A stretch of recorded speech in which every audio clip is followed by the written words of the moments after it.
Pues bienvenidas, bienvenidos y bienvenidas, como siempre, al curso Transiciones psicosociales en lo rural, potencias, contradicciones, conflictos. Hoy empezamos la sesión 6 que hemos titulado Luchas frente al extractivismo, segunda parte, agua, tierra y aire. Y la idea era un poco seguir analizando pues, lo que significa el extractivismo, que ya empezamos en la sesión pasada, poder profundizar un poquito más en qué significa esto y qué consecuencias tiene, ¿no?, sobre los territorios y sobre sus poblaciones.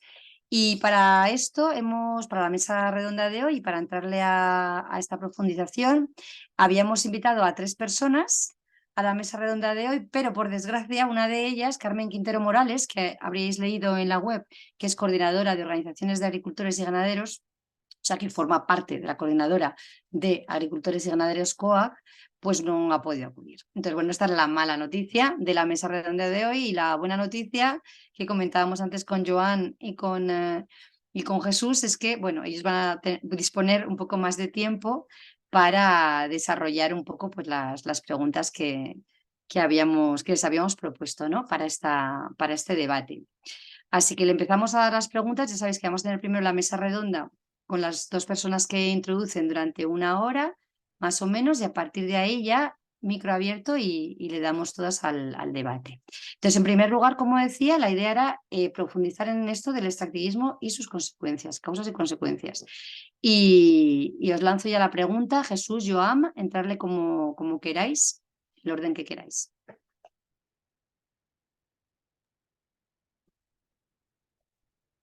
Bueno, no sé, no sé si estamos presentados, porque a mí me gusta decir desde dónde se habla. Perdona, no os he presentado. Con la cosa que quería excusar a Carmen, a ver, hemos invitado a Jesús María Albarrán, que de hecho ha estado viniendo a las anteriores sesiones, así que ya Manuel, es tenemos Jesús Manuel.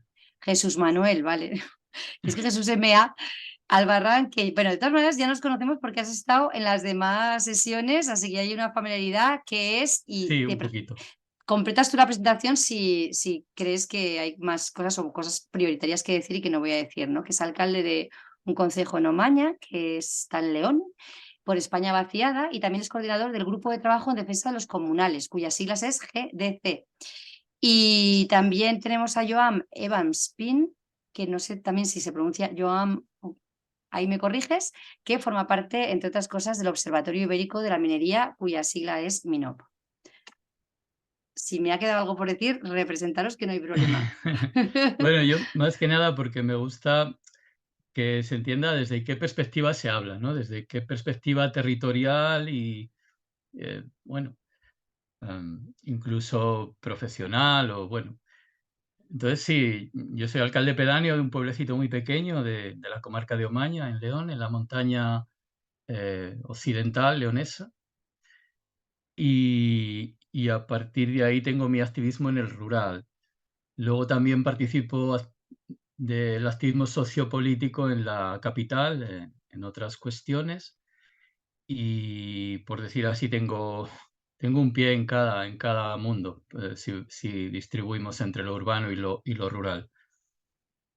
Y en cuanto a las luchas contra el extractivismo o la resistencia contra el extractivismo, pues bueno, tengo un poquitín de trayectoria desde allá por el 2003 en un colectivo que se llamó Filón Verde en La Ciana contra las minas a cielo abierto, en un colectivo que se llamó Tambarón en Omaña contra los parques eólicos y en una plataforma en Omaña en defensa de las juntas vecinales contra la ley de racionalización y sostenibilidad de la administración local, la ley Montoro, si oísteis hablar de esta historia en el 2013, creo recordar, alrededor de 2013.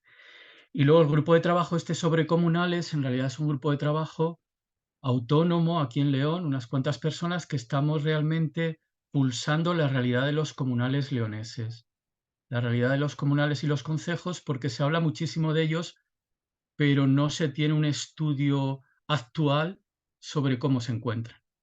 Y en eso estamos. ¿Mm? Pues bueno, a partir de ahí es mucho lo que está en juego. Podéis entender, cuando se habla de extractivismo, estamos hablando dinámicas sobre el territorio, sobre los recursos más básicos que permiten la sostenibilidad de la vida, ya sean minerales, ya sea el agua, ya sean los alimentos, ya sea la energía, la propia tierra. Y entonces, yo lo que tengo aquí apuntadas son algunas dinámicas de lo que significa el extractivismo, o que entran en juego en eso que llamamos extractivismo. No sé si a partir de ahí podemos tirar. Eh, ¿Tú, Joan, cómo lo ves?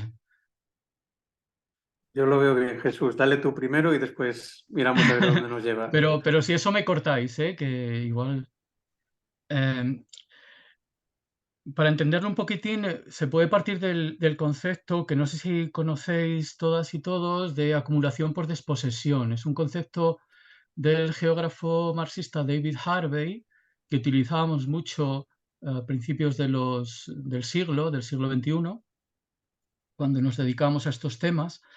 Em, Más que nada, referir que en momentos de crisis, en contextos de crisis, eh, el capital tiende a aprovechar para mercantilizar y incorporar sus dinámicas trozos de la realidad, trozos de la realidad social y de la realidad económica que no están completamente mercantilizados a la manera que el capital acostumbra, incluso que no están mercantilizados en absoluto. Entonces, la riqueza generada, los servicios generados, el trabajo generado, todo a través de dinámicas extractivistas de acumulación por desposesión a las comunidades que las generan, entran en las dinámicas del capital, las dinámicas económicas capitalistas. Este es un concepto que David Harvey pues, rescató de Marx, del capítulo 24 de la acumulación originaria, que seguramente que a todas os suene, y que lo usó para decir, no, no, esto sigue ocurriendo en la actualidad y lo estamos contemplando con una potencia inusitada en momentos de crisis. Y también el extractivismo tiene que ver con insertar en las dinámicas globalizadas pues fragmentos económicos que todavía están funcionando a un nivel mucho más localista. Fragmentos de economía que todavía se mantienen y productivistas que todavía se mantienen a un nivel localista, y entonces ahí entran los intereses de capitales multinacionales, de capitales incluso especulativos, que es algo que está detrás del extractivismo, por ejemplo, que estamos padeciendo con los parques eólicos y fotovoltaicos, que es la lucha de resistencia que tenemos ahora aquí más encarnizada en la montaña leonesa. En la montaña contra los eólicos y en el páramo y en otras zonas de llanura contra los fotovoltaicos. Entonces, detrás del extractivismo hay lógicas desarrollistas vinculadas al concepto de crecimiento y donde prima completamente el beneficio económico mercantilista por encima del bienestar de las poblaciones, de lo que serían las necesidades básicas a cubrir por parte de la comunidad. Y también, por supuesto, hay que insertar a poblaciones que no están del todo, que están medianamente insertas en la sociedad de consumo. ¿Eh? Porque ya sabéis que luego quizá nos dé tiempo a hablar de los valores que se manejaban en el comunal. Eran valores que contraponían a la sociedad de consumo y a la sociedad mercantilista. Y luego también creo que tienen que ver las dinámicas extractivistas que estamos padeciendo, tienen que ver con la situación que tenemos en algunos territorios del rural peninsular, la situación marginal y periférica respecto a lo que son los centros de poder en Europa y en la Unión Europea. Y entonces se nos ha asignado un papel determinado como territorios, bueno, algunos hablan de territorios de sacrificio, pero territorios en los que funcionan a pleno rendimiento estas dinámicas extractivistas que estamos hablando. Y entonces se están dando, debido a estos intereses económicos impuestos por las dinámicas, digamos, multinacionales o de la Unión Europea se están dando y profundizando brechas territoriales de las que oímos hablar a diario con el tema de la despoblación, por ejemplo. Entonces, estamos también instalados en estas dinámicas de, como dice Harvey, desarrollos geográficos desiguales, pero muy desiguales. Y luego también os mandé un artículo que leeréis con calma, donde se hablaba no solo del extractivismo a un nivel económico, sino del extractivismo a un nivel epistémico o epistemológico, porque también las poblaciones, las comunidades, si lo vemos más claro, por ejemplo, con comunidades indígenas, pero también en nuestros territorios rurales, estamos sufriendo un expolio de lo que son nuestros conocimientos y nuestras tradiciones, también a través de lo que significan para el desarrollo científico y tecnológico ligado a las dinámicas del capital, y se extrae conocimiento, ideas, sin, sin tener en cuenta el contexto y sin más, pasan a formar parte de otro tipo de dinámicas de conocimiento, y lo que tiene mayor gravedad es que no solo se descontextualizan, sino que se les despoja de su carga crítica y se despolitizan, por decirlo así, esos conocimientos, en la medida en que comentaba que puedan contraponer las dinámicas imperantes del capital y de los poderes establecidos. Y al mismo tiempo de las dinámicas extractivistas, y aquí ya cierro este tema, es muy importante darse cuenta que cada vez hay procesos que desligan cada vez más la toma de decisiones respecto al territorio y los recursos del propio territorio del que se está tratando, ¿no? Y de las personas y las comunidades que allí viven. La toma de decisiones cada vez es más alejada, y en instancias que ya no tienen para nada en cuenta la posible participación de los vecinos y vecinas o de los actores implicados en el territorio. Yo en principio lo dejo ahí, porque me parece que todo esto está funcionando dentro de ese paraguas que llamamos extractivismo.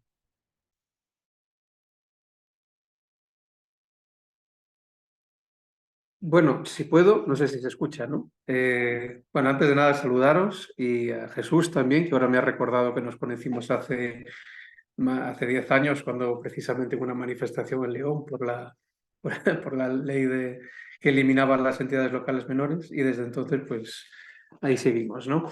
Y nada, yo también soy de una comunidad vecinal pequeña en el occidente de Galicia, con 6 casas, que es una comunidad de montes vecinales en mano común, que tal vez tengamos algo de tiempo de hablar con eso, y desde más o menos una década pues llevamos peleando con una mina que lleva intentando reabrir aquí desde hace tiempo, y desde ese conflicto local pues con el tiempo nos hemos ido implicando, yo y otra gente en la comunidad, pues con otras luchas en procesos de apoyo y solidaridad, que nos han ayudado a nosotras y que hemos seguido ayudando a otras comunidades. Así que desde ahí hablo. Y sobre el extractivismo, creo que Jesús ha hecho una exposición muy interesante, poco más puedo aportar. En el concepto que seguramente más general, que ya habréis tocado en la última sesión, normalmente la gente entiende extractivismo como esa sustracción, ¿no? de recursos de la naturaleza para convertirlos en bienes de consumo, como paso previo a convertirlos en residuos, pero para productos de consumo que no responden a las necesidades locales, sino que normalmente entran en flujos globales de consumo, ¿no? Y asociado a esa definición, digamos, más clásica, hay otros componentes, ¿no? de ese extractivismo, porque no solo son recursos de la naturaleza lo que se extrae, sino hay otros procesos, ¿no? simultáneos, como son la extracción de la mano de obra de las personas trabajadoras sin compensarla de una forma justa, la extracción del valor añadido de ese creado por esas personas trabajadoras, digamos, para entregarlo como lucro al accionariado de esas grandes empresas que participan en esos flujos transnacionales. Esto lo vemos mucho aquí y también recientemente la extracción de fondos públicos y cada vez más fondos públicos, sea a modo de subsidios, de rebajas fiscales, de ayudas, tanto para maximizar sus beneficios como para hacerse cargo, digamos, para socializar las pérdidas, para hacerse cargo de los pasivos sociales y ambientales que después esas empresas dejan en el territorio.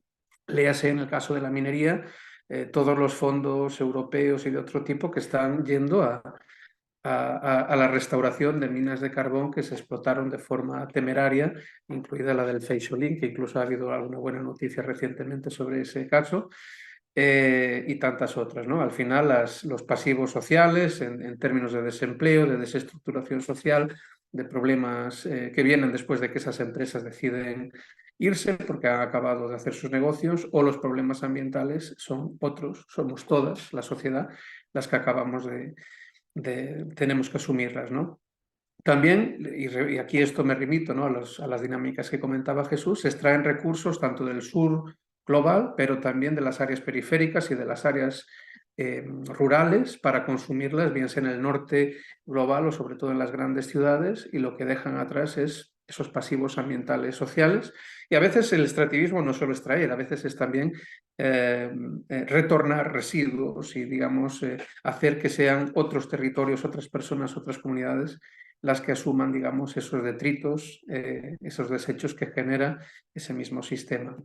Y finalmente, y también por no dejarlo de lado, también cada vez más el extractivismo, y en esta fase que estamos viviendo ahora, tiene mucho que ver con la extracción de los datos, de la identidad, de la intimidad de las personas, para traficar con ellos, para comerciar con ellos, y eso también afecta, y a veces no somos conscientes, nuestra autonomía y nuestra propia privacidad. Y esto, digamos, visto en su conjunto, es algo que en determinados sectores, como puede ser la minería, pero también en otros, lo hacen muy pocos y para muy pocos. Por ejemplo, a nivel global, hay 150 empresas mineras que controlan el 90% de los materiales extraídos en todo el mundo. Esto desde la óptica del control por, digamos, determinados grupos de empresas, pero también en términos de a dónde van dirigidos esos flujos del extractivismo. Pensemos que, por ejemplo, la Unión Europea, con menos del 10% de la población mundial, absorbe, consume más del 20% de metales y minerales que se extraen por esas pocas empresas, muchas de ellas obviamente con capital europeo detrás. Entonces, eso es una breve reflexión simplemente para encuadrar un poco las ideas que también ya ha tocado Jesús. Vale, pues seguimos contigo, Joan, para entrar en o sea, con lo que estáis contando, que queda muy claro, y para, bueno, nosotros en el curso es bastante evidente que lo que se trata, ¿no?, es de hacer esa desposesión y ese uso de recursos desde mano de obra hasta, como bien has dicho, ¿no?, como capital cognitivo, en beneficio de otros, que si de retornar algo, aparte, más allá del beneficio que ellos sacan, van a ser además precisamente como despojos, ¿no?, y devastación, por decirlo de algún modo. Entonces, ¿cómo consiguen engañar a estas poblaciones para hacer que estos proyectos sean posibles, que lleguen ahí, ¿no?, y que extraigan esa riqueza que no les favorece localmente de ninguna manera? ¿Cuáles son los argumentos que se usan? Y cuáles son, sí, los discursos, ¿no?, que se llevan a cabo para convencer a la gente de que esto, que va claramente en su contra, pues lo adopten, ¿no?, como algo que les va a venir bien. En la sesión pasada ya estuvimos viendo algunas cosas, pero en general está siempre el chantaje del trabajo, ¿no?, de esa posibilidad de ingresos que va a tener la gente, ¿no?, a través de algunas de estos aterrizajes, pero hay más. Entonces me gustaría que profundizáramos un poco en eso, ¿no?, en cómo cómo se nos engaña así. Bueno, creo que en primer lugar tenemos que ser conscientes que, por ejemplo, en el ámbito de la minería, y creo que es muy parecido ahora mismo con el despliegue de las macroinstalaciones y macroinfraestructuras de generación eléctrica, si en años pasados y en décadas pasadas, por ejemplo, para abrir una mina, los principales limitantes o factores a considerar eran la accesibilidad geológica del yacimiento, ¿no? O sea, si el yacimiento estaba accesible para, digamos, una explotación comercial, y la accesibilidad financiera, o sea, la disponibilidad tanto de inversiones para capitalizar ese proyecto minero o para hacerlo rentable,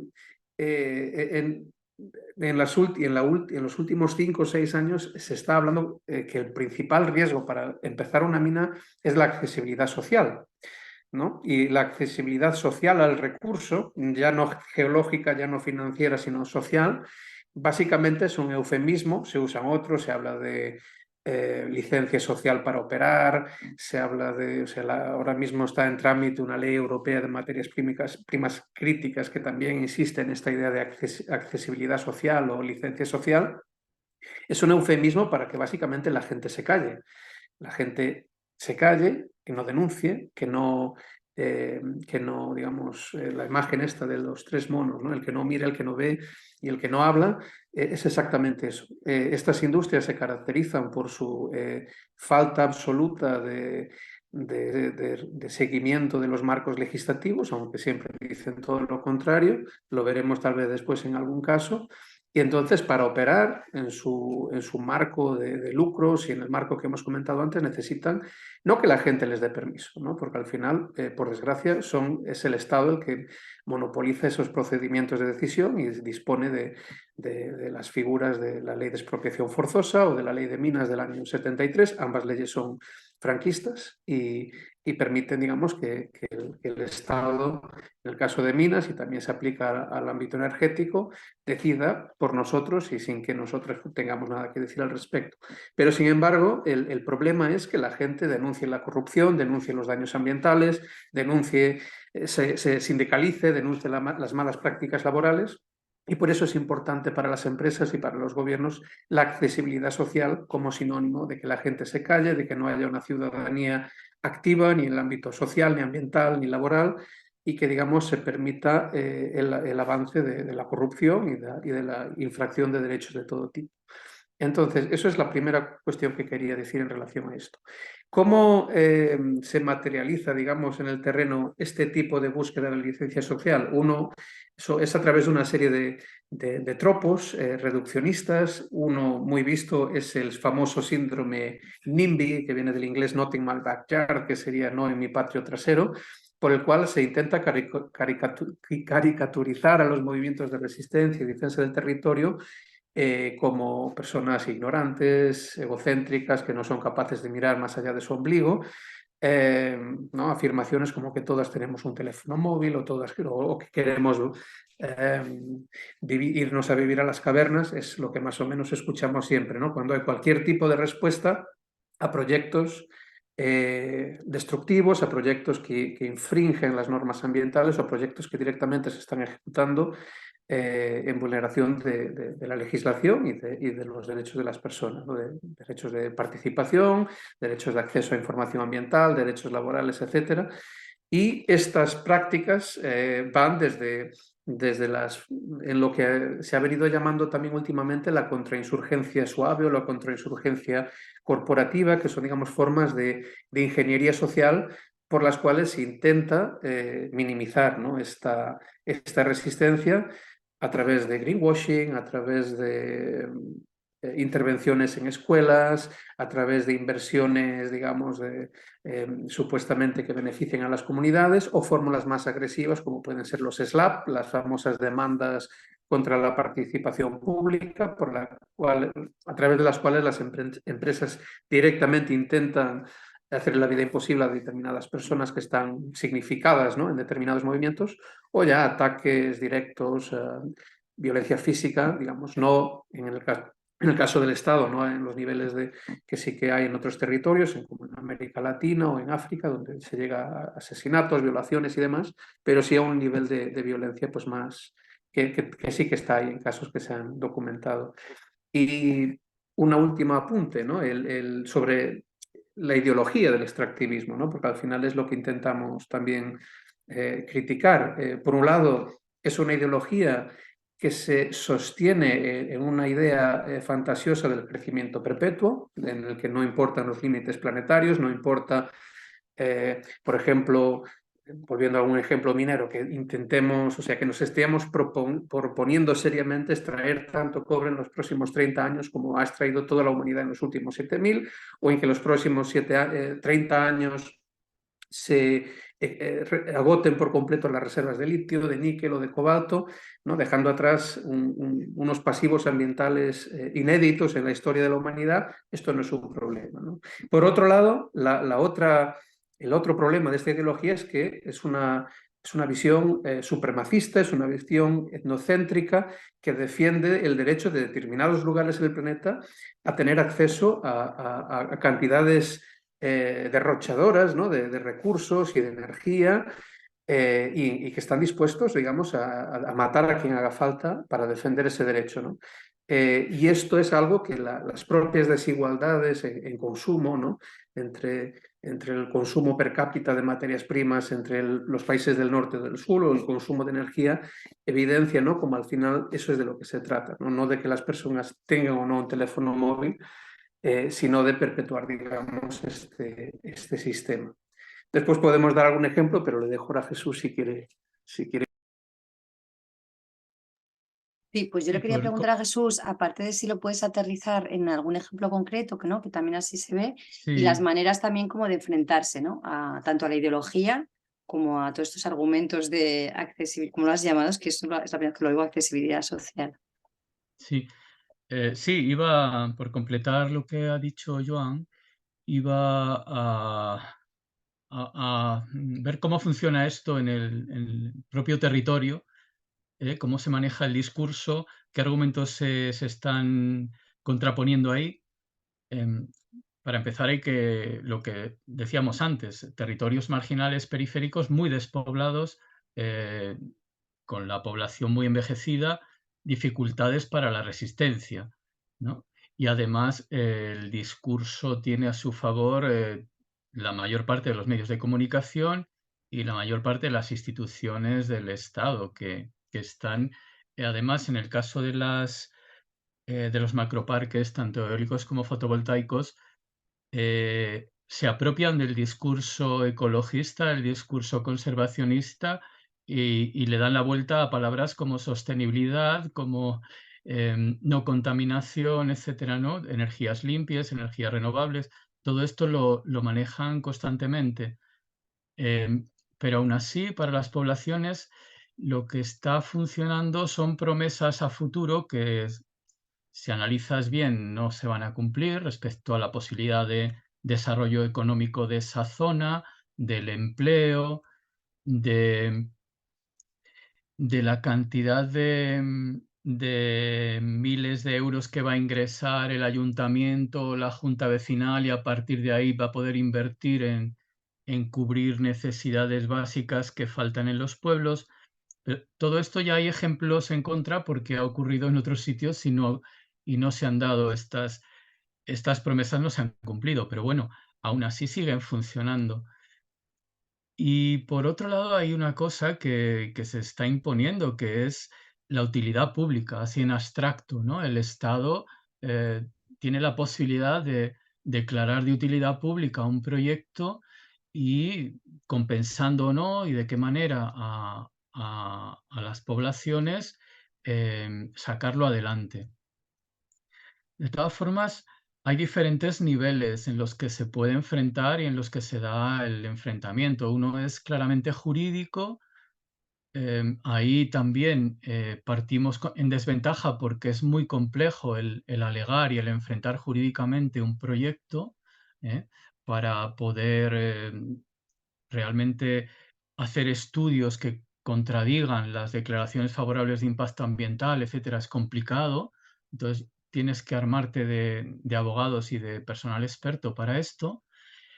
Luego también hay un nivel, pues, que de trabajar en las instituciones políticas dadas, y aquí yo creo que en nuestros territorios está jugando un papel clave lo que se llaman las entidades locales menores, las juntas vecinales, porque a fin de cuentas son las titulares legales de gran parte del terreno, del territorio, y tienen que dar su consentimiento.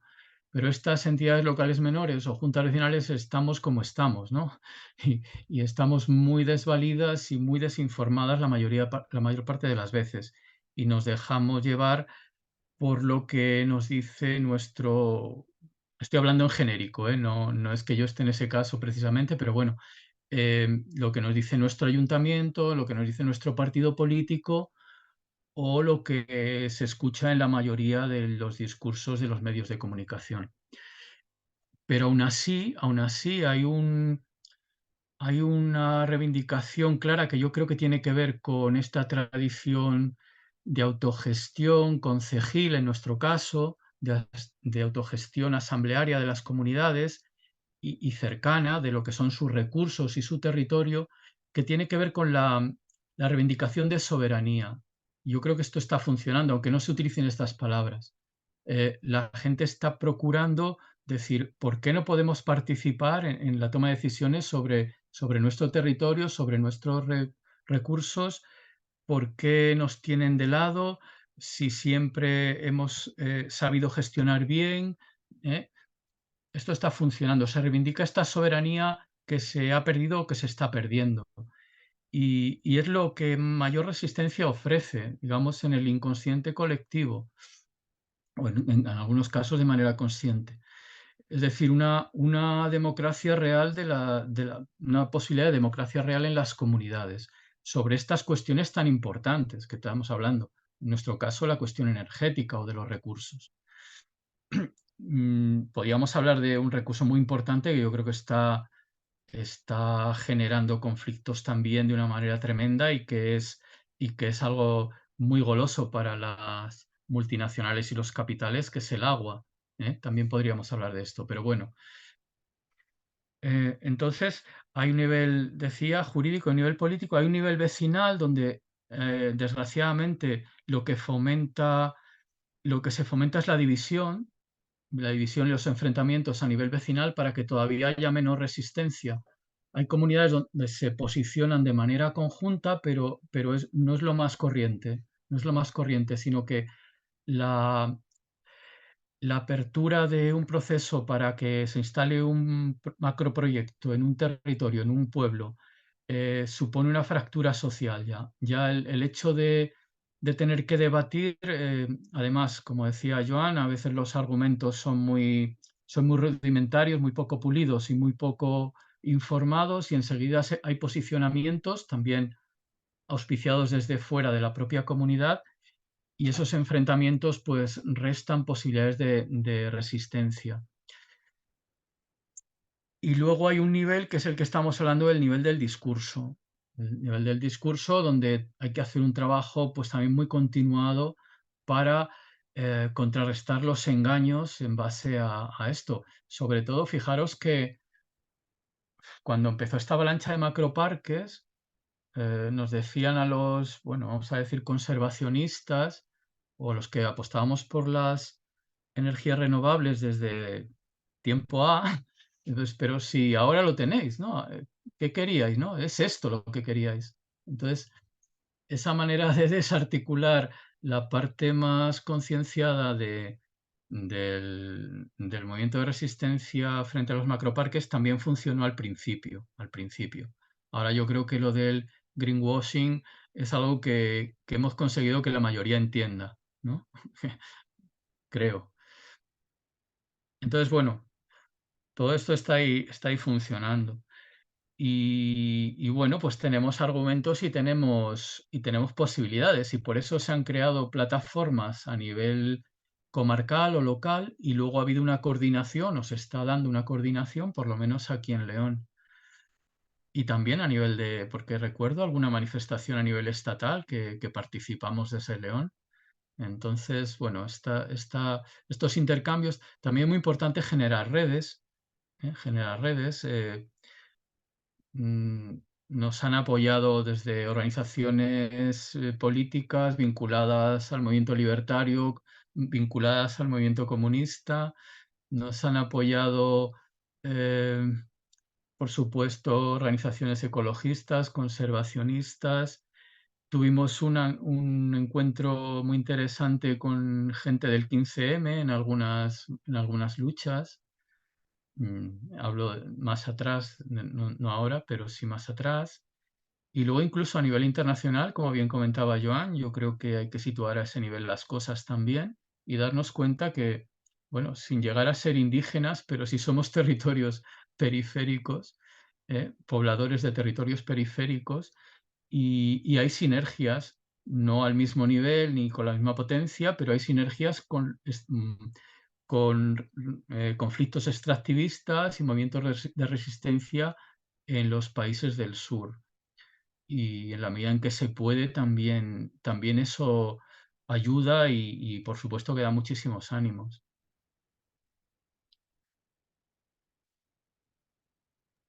Vale, con esto del greenwashing, que lo querías decir, o el capitalismo verde, ¿no? Que acabas de decir que sí, Sí, igual esto ya lo tenemos claro o hemos conseguido.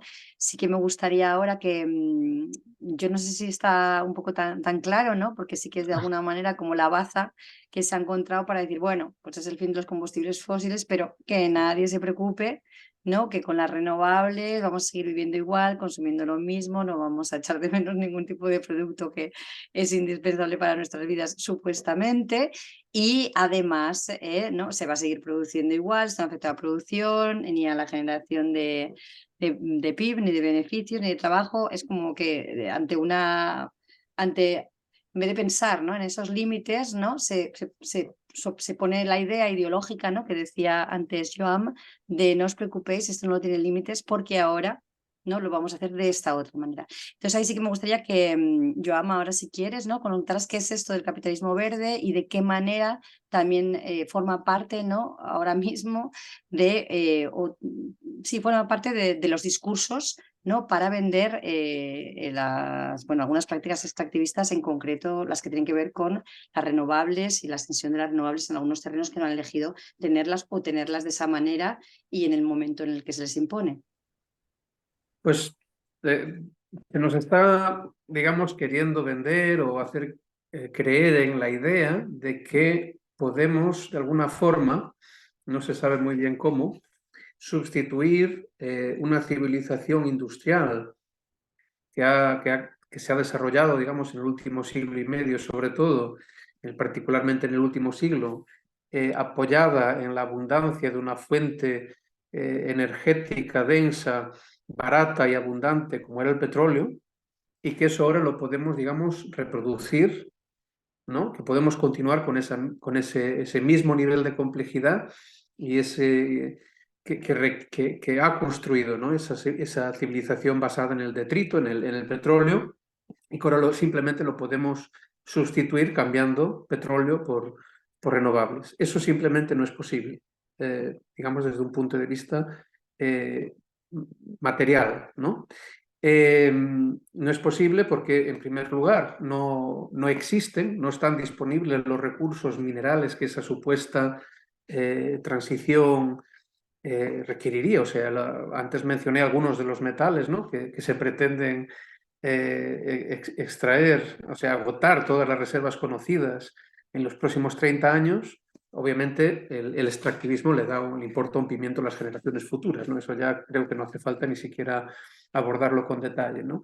Pero es que además hay un problema, ¿no? Porque si os fijáis, en esos últimos 7.000 años, por ejemplo, que la humanidad ha utilizado el cobre, con razón, ha empezado por aquellos yacimientos que eran de más fácil acceso, ¿no? Normalmente durante los primeros miles de años o realmente hasta hace muy poco tiempo, básicamente a través de la recolección superficial de elementos que estaban muy abundantes en determinados sitios.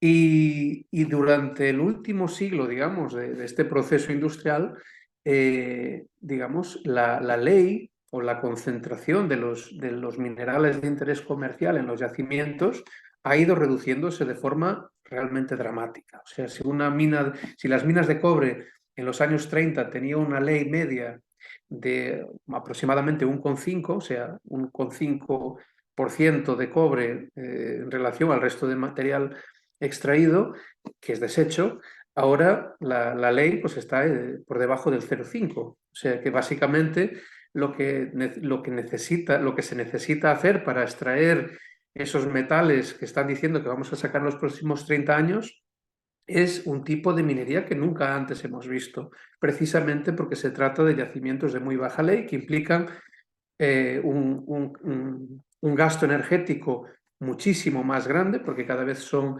explotaciones más grandes, implican emisiones cada vez mayores, implican generación de residuos, porque por cada unidad de metal comercialmente útil o rentable, cada vez hay más residuos y así tenemos depósitos de residuos mineros de dimensiones que nunca antes se han visto, ¿no?, en la historia de la técnica. Incluso aquí tenemos, en el caso de Río Tinto y el recientemente autorizado recrecimiento de las balsas de Río Tinto, una bomba de relojería de dimensiones, digamos, que Aznalcóllar se queda en una broma de fin de semana de chiquillos, comparado con lo que sería el que reventasen, iban a reventar, eso lo sabemos, igual que se sabía que iban a reventar las balsas de Aznalcóllar, las de Río Tinto. Entonces, esto al final, esta fantasía, lo que es una especie de merluza, ¿no?, pescadilla que se muerde la cola, ¿no?, porque al final pretendemos hacer más minas para sacar más minerales, para construir más infraestructura renovable que necesitan esos metales, pero que para producir más energía que necesitan las minas y así sucesivamente, ¿no? Y al final lo que no nos hemos parado de pensar, porque no lo hacemos, es realmente qué modelo energético tenemos, ¿no? Es un modelo sostenido en esas premisas del crecimiento perpetuo y además en la premisa de que podemos o que tenemos ese derecho, esa premisa supremacista de que tenemos el derecho, particularmente en el norte global, de tener toda la energía que queramos y cuando la queramos, ¿no? Eso de la interruptibilidad es algo que solo pasa en los países de renta media y baja, aquí Dios nos libre, ¿no?, de que se nos apague la luz. Y, digamos, replicar, ¿no?, ese modelo que se sustentó en ese petróleo barato y abundante, pues digamos, a través de otras alternativas que realmente no lo son. Y además en un modelo que es un modelo no solo de lucro para determinadas empresas, el mismo lucro extractivista, sino también un modelo que está basado, igual que en el uso de materias primas, igual que el modelo de los teléfonos móviles, igual que el modelo de los coches de transporte individual, donde tienes una mole de 2 toneladas que se dedica a mover entre 50 y 150 kilos de carne humana y que el 90% del día está parado, lo mismo para los móviles. Es un sistema, digamos, que está basado en el derroche. O sea, entre el 10 y el 15% de la energía que se produce en España se pierde en la transmisión y distribución. Hay otro 10% de pérdidas de stand-by, ¿no?, las famosas lucecillas rojas, ¿no?, en los electrodomésticos. Hay un 20% de pérdidas en la conversión entre corriente alterna y corriente continua, que es la que utilizan muchos de los aparatos electrónicos, y eso ya sin hablar digamos, de que la previsión, ¿no?, de que el 50% del consumo eléctrico global en 2040 va a ser simplemente para mantener Internet y para el tráfico de datos, que esencialmente el 80% es para tráfico de vídeo, que en su mayoría es entretenimiento, y no precisamente el tipo de entretenimiento que estamos teniendo hoy aquí, sino otras formas en las que no nos vamos a meter. Entonces, realmente habría que pensar, ¿no?, si este es el modelo, ¿no?, si simplemente esa idea de crecimiento perpetuo aplicado a la idea o sea, al problema concreto de la energía, no es una solución totalmente descabellada.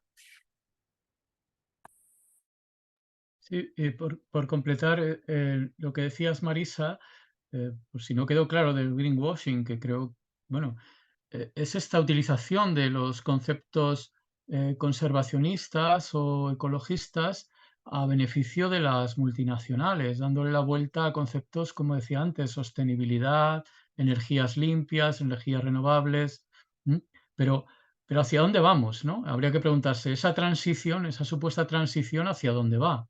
Y es lo que plantea Joan. Vamos a un modelo imposible, ¿no? Una transición ¿hacia dónde? Hacia lo imposible, ¿no? Entonces, hay un horizonte que tendremos que plantearnos de superación, de superación de los modelos y del propio sistema. Si no, estamos apuntando demasiado bajo, ¿no?, en lo que son los movimientos de resistencia o los movimientos alternativos a estas dinámicas capitalistas. Yo esto lo he visto también como padecimiento, porque a veces las propias movilizaciones de resistencia a estos proyectos terminan en un callejón sin salida, ¿no? Terminan en vale, pues conseguimos que aquí no nos opongan el proyecto, pero ya lo que pase en otros territorios o en la comarca de al lado, pues ya se verá, ¿no? Y también suelen ser movimientos pues que al final son tan interclasistas y tan inclusivos que permiten ir añadiendo adhesiones y hasta las propias multinacionales están detrás de algunas adhesiones, ¿no? Entonces, bueno, a eso me refería con lo de el greenwashing, ¿no? Es darle una pátina de verde al discurso de los intereses de siempre vinculados al beneficio económico puro y duro por encima del beneficio social o del beneficio más básico para las necesidades de las poblaciones. Y antes hablabas antes comentabas también como parte clave de la resistencia esa capacidad de autogestión, bueno, tú has hablado en términos de soberanía, ¿no? De los Mm, recursos por parte de los propios habitantes locales, ¿no? Y esto entra en la cuestión de los comunales, que también os quería preguntar un poco por esto, ¿no? Entonces, intentar explicar, que ya empezamos en otra sesión, pero de manera muy tangencial, ¿no? ¿Qué es esto de los comunales? ¿Por qué, mm. dónde, cómo siguen existiendo? Y por qué pensamos que es importante defenderlos, ¿no? Y de quiénes y cómo los podemos defender mejor. Ya. Bueno, tanto Joan como yo vivimos y participamos de una población donde hay comunales y se gestiona el comunal. A ver, el comunal en principio es un recurso o es parte del territorio que, que es de todos los vecinos y vecinas. O sea, es como una tercera forma de propiedad, no es la propiedad privada, ni es la propiedad público-estatal, es la propiedad comunitaria. Los recursos asociados a esa parte del territorio, el propio territorio, es titularidad de los vecinos y vecinas de esa población, de esa comunidad. Mm, pero lo comunal no es solo la gestión de ese territorio, de esos recursos, la pura gestión para sacarle un beneficio para la propia comunidad. Es algo más porque lleva añadido una serie de normas, por supuesto, una serie de prácticas en lo colectivo, que algunas están directamente relacionadas con el comunal y otras no tanto, una serie de valores. ¿eh? Mm, entonces, todo esto, eh, casi se puede hablar de una cultura del comunal. Todo esto ha existido durante muchísimo tiempo. Aquí en León hay comunales que vienen del siglo IX, porque son, yo lo dije en alguna ocasión, son figuras o formas precapitalistas y por eso hay valores asociados que enfrentan a la modernidad y enfrentan a los intereses que promueve el capital. Eso sigue funcionando, no tanto la centralidad del comunal, porque el comunal, como entendido ahora sí como recurso, no sigue teniendo esa centralidad en la vida de las poblaciones, no es tan necesario o no es necesario, según para quién, dentro de la población, pero sí a nivel digamos, de valores compartidos y de preocupación por lo colectivo y por la gestión de esa parte del territorio y de esa parte de los recursos. Eh, para que lo veáis en lo concreto, pues por ejemplo en mi pueblo se gestionan los pastos comunales, se gestionan los bosques y los montes comunales, se gestiona el agua de manera vecinal, temas importantes, temas importantes y, y la gente ha salido a la calle en algunas ocasiones, por decirlo así, salir a la calle o salir a protestar o a defenderlos, porque consideraba que se estaba tocando algo muy esencial para entender la comunidad como tal, ¿no? No como un conjunto de individuos aislados, ni como un conjunto. Yo a veces según en qué cuestiones contrapongo el concepto vecinal, el concepto de vecino, vecina, al concepto de ciudadano y ciudadana, porque tienen detrás eh, dinámicas y fundamentaciones diferentes. Entonces, a veces encontramos posturas muy ciudadanistas dentro de las poblaciones del rural y ahí se da conflicto, pero en general en nuestra tradición del comunal es una tradición de preocupación por lo colectivo y con eso os podéis quedar porque es muy importante. No anteponer.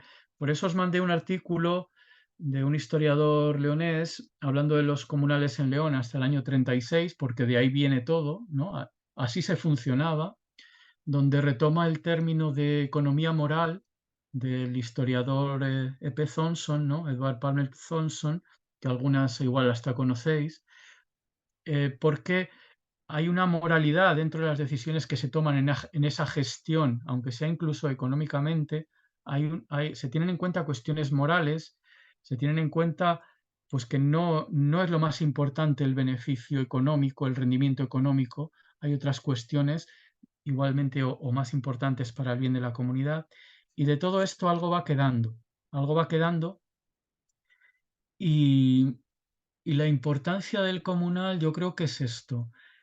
Em, Por eso estamos intentando estudiar hasta qué punto esto todavía perdura, porque creo que nos puede dar pistas al contraponer, sobre todo mentalidades y valores sociales con los de la sociedad de consumo y la sociedad mercantilizada, nos puede dar pistas de por dónde podemos sustentar alternativas viables de superación, de ese horizonte de superación que os decía que debemos tener respecto al propio sistema que nos está conduciendo a unas crisis cada vez más profundas y más insalvables. Entonces, tenéis que ver el comunal y la cultura del comunal que va ligada a una gestión colectiva, si no lo he dicho, aquí lo llamamos el concejo, la asamblea de vecinos y vecinas, tenéis que verlo como una fuente de conocimientos o de oportunidades respecto a esos valores que pueden contraponer y esas alternativas que pueden contraponer el sistema y la sociedad dominante. Y a partir de ahí, bueno, pues el por qué defenderlos yo creo que estaría en esta línea. Hay un principio que funciona todavía en gran medida en las sociedades comunales, que es el principio de reciprocidad, tanto en las relaciones entre los vecinos y vecinas, ¿eh? Que el trato sea igualitario, si hay una ayuda, si hay un intercambio en un sentido, que esa misma ayuda, ese mismo intercambio vaya en el sentido contrario, entre vecinos y vecinas, que haya una solidaridad a ese nivel. Y también respecto a la propia naturaleza, ¿eh? Si tanto estamos recibiendo, tanto estamos reincorporando para que se mantenga, porque algo muy importante en el comunal es que debe procurarse a las generaciones que vienen, a las generaciones siguientes, de igual manera a que se recibió, de igual manera que se recibió, ¿eh? Un comunal sano y bien gestionado. Y eso tiene que seguir funcionando porque nos lo debemos a nuestros padres, a nuestros abuelos y a nuestros, todo, ¿no? Esa tradición tiene que seguirse manteniendo. Entonces, algo que se está pervirtiendo y que también echa, lo que os decía, en esos valores compartidos, echa a la gente a la calle, se está pervirtiendo este valor de poder, eh, ¿cómo se dice? Pues eso, ofrecer a las generaciones siguientes, ¿no? Que hereden un comunal sano cuando se hipoteca el territorio para un macroproyecto, o sea minero o sea eh, de energías supuestamente renovables, cuando se hipoteca, se está rompiendo esta cadena de transmisión, ¿eh?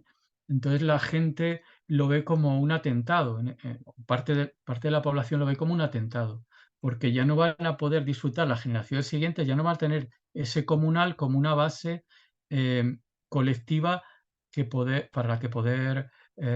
la que poder subsistir de alguna manera o tener en cuenta para determinadas dinámicas económicas y sociales. Entonces, eso también está ocurriendo, ¿no? Cuando se organizan las resistencias, esto está funcionando ahí. No podemos hipotecar el paisaje, no podemos hipotecar el territorio porque tenemos que pensar en los que vienen por detrás. Esto es muy importante. Bueno, lo dejo ahí.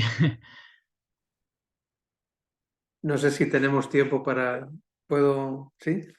Eh, por polemizar un poco, creo que el comunal realmente es un reducto de la civilización comunitaria. Y la civilización comunitaria entendiendo como el modo de organización social que hemos tenido aquí desde las primeras poblaciones humanas. Es un sistema en el que el comunal, o sea, el territorio sí, pero también otros medios de producción, como a veces el ganado, como pueden ser los molinos, los hornos, ¿no? Que son o las salinas, incluso en zonas costeras, que son formas que más o menos han sobrevivido hasta nuestros días, no pertenecen a una sola persona, sino que pertenecen a la comunidad y que la gobernanza de esos medios también es realizada de forma relativamente, con el tiempo esto ha cambiado, con el tiempo me refiero a los últimos 7.000 años, ha pasado, pues, pero incluso se ha mantenido relativamente igualitaria o no jerárquica, digamos, dentro de esos sistemas comunitarios, ¿no? Donde en el concejo, en la asamblea, digamos, las personas en principio tenían cierta igualdad a la hora de opinar y de discutir y de decidir sobre los asuntos que les incumbían, ¿no? Entonces, otra vez, por poner el ejemplo de donde yo vengo, pues en Galicia, hoy por hoy los montes vecinales en mano común, que son otra solución jurídica que el Estado encontró para intentar darle cabida, ¿no? a una figura que se escapa de las otras, de esta idea romana de propiedad pública o privada.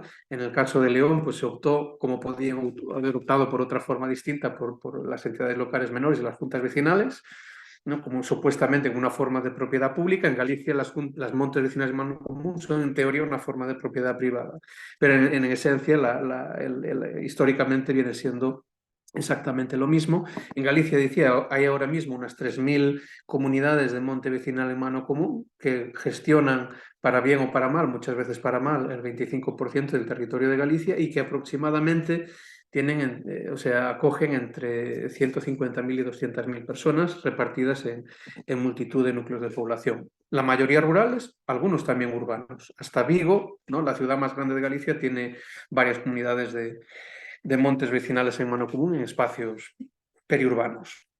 Entonces, yo normalmente digo que estoy en contra de las comunidades de monte vecinal en mano común porque son el intento o del Estado de darle un encaje a algo que es muchísimo más de lo que simplemente el aprovechamiento forestal de unos territorios para maximizar los beneficios y, digamos, proporcionar al mercado materia prima de bajo valor, pasta de eucalipto para hacer papel y pino, ¿no? Y esto, digamos, decir que esto es el comunal en nuestro caso, esto es el común, es, digamos, una burla, porque hasta su usurpación, en el caso de Galicia hay una ruptura, ¿no? Desde finales de los años 30, donde se usurpa todo el monte comunal y hasta la primera ley de montes vecinales en mano común del año 68 estatal y después más tarde autonómica, donde se empiezan a recuperar esos terrenos, hay una usurpación, pero lo que se devuelve no es lo mismo que se robó en su día. En su día, incluso en mi comunidad, que son 100 hectáreas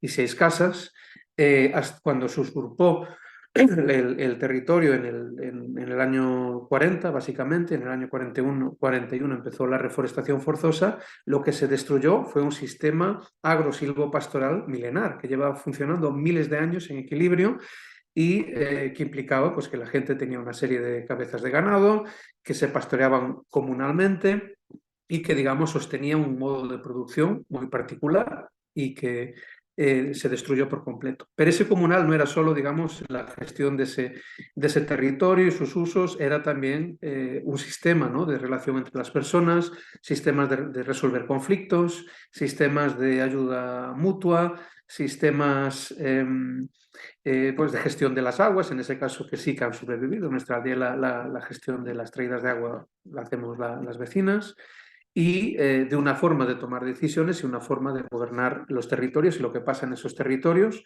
relativamente al margen o intentando en muchos casos ser un escudo frente a las agresiones bueno, ya en el último siglo y medio pues del Estado liberal que empezó a atacarlo desde muy temprano, ¿no? Entonces, hoy tenemos un reducto de lo que efectivamente era ese sistema, esa civilización comunitaria, y es un reducto que tenemos no solo que defender para que no nos quiten lo poco que tenemos, pero también tenemos que, a partir de él, recuperar esas otras prácticas, porque el comunal y nuestras comunidades no son comunidades, solo son comunidades de montes vecinales en mano común, en la medida en que se pierde por el individualismo, por las dinámicas que nos impone la sociedad, se pierde todo lo demás, ¿no? La ayuda, el sentimiento de identidad, las prácticas de reconciliación, la interdependencia dentro de la comunidad y la posibilidad de imaginar un futuro como comunidad, ¿no? Al margen de lo que nos ofrece, ¿no? La sociedad capitalista y extractiva. Entonces, bueno, es un poco una invitación a repensar cómo a partir de lo que hay, no solo defenderlo, sino cómo a partir de ahí poder construir esas alternativas. No sé, sí, creo que es concordante con lo que he dicho, Joan, ¿no? Creo que es concordante. Y por si no ha quedado claro, lo de las entidades locales menores eh, es una figura de gobierno de la democracia liberal representativa que, como bien dice Joan, en caso de León, por ejemplo, se superpuso a la democracia concejil, al sistema concejil, al sistema de asambleario de vecinos y vecinas. Y eso ha generado muchísima ruptura y muchísimos conflictos. Yo también, que he sido defensor de las juntas vecinales en aquella ocasión, eh, bastante vehementemente, sabía que estaba defendiendo una figura controvertida y incluso contrapuesta a lo que realmente nos gusta defender, que es la cultura del comunal y el comunal con todo lo que has dicho y lo que hemos comentado aquí, ¿no? Es a partir de esa recuperación que tú planteas como creo que hay que trabajar. Aquí decimos, las juntas vecinales o se deben al concejo o mal vamos, ¿no? Es decir, o se deben a la decisión de la asamblea o ya nos la han jugado, ¿eh? Y eso está funcionando precisamente en las dinámicas estas de promoción de macroproyectos, de manera que como la titularidad legal recae en las juntas vecinales, que es una entidad local menor por debajo del ayuntamiento, eh, tiene la titularidad del territorio. Aquí en León los ayuntamientos no tienen territorio, no gestionan territorio ni recursos a ese nivel, son las juntas vecinales. Entonces es muy fácil para según qué empresas, según qué proyectos, convencer al alcalde pedáneo o al presidente de la junta vecinal de que firme la autorización y ya con eso se abre una puerta muy difícil de cerrar después, ¿no? Y claro, ahí es el peligro de delegar la soberanía, de delegar la toma de decisiones en unos representantes, cuando no venimos de ahí, los concejos no vienen de ahí, ¿no? Pues si os parece, abrimos ya como el debate a todas las demás personas que estáis aquí, ¿vale? Que seguro que estáis ya teniendo muchas cosas que decir, que aportar, que preguntar. Y así tenemos tiempo para ello, ¿vale? Así que, bueno, los que no os veo la imagen por los motivos que sea, pues podéis poner cuando queráis hablar, sacar el emoticono, que lo voy a ver, y el resto sí que os veo o por el chat, como siempre. Así que ya le podéis dar porque han salido un montón de cosas, pero yo ya no quiero seguir preguntando para pasar la palabra. Venga, ¿quién rompe el hielo?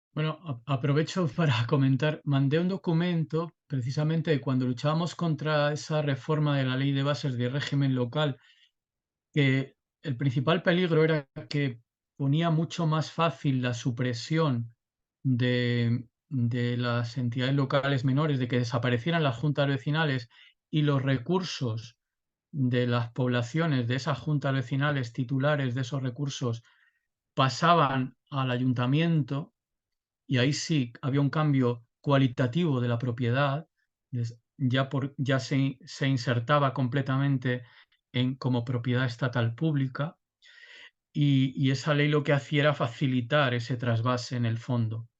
poníamos el ejemplo del agua. Entonces os mandé un documento donde analizábamos pormenorizadamente la ley y sacábamos lo que había detrás. Un documento crítico que es muy interesante en esta dinámica que hablabas tú antes, Marisa, de cómo hay que desmontar los discursos, ¿no? Pues a veces también hay que ver lo que hay detrás de un real decreto, detrás de un anteproyecto de ley. Hay que desmontar esas intenciones ocultas, esos objetivos ocultos. Y por eso os mandé ese documento como un buen ejemplo, creo yo, de ese trabajo. ¿eh? Y si os dais cuenta, un supuesto retoque a la administración local llevaba detrás una carga de profundidad tremenda, ¿no?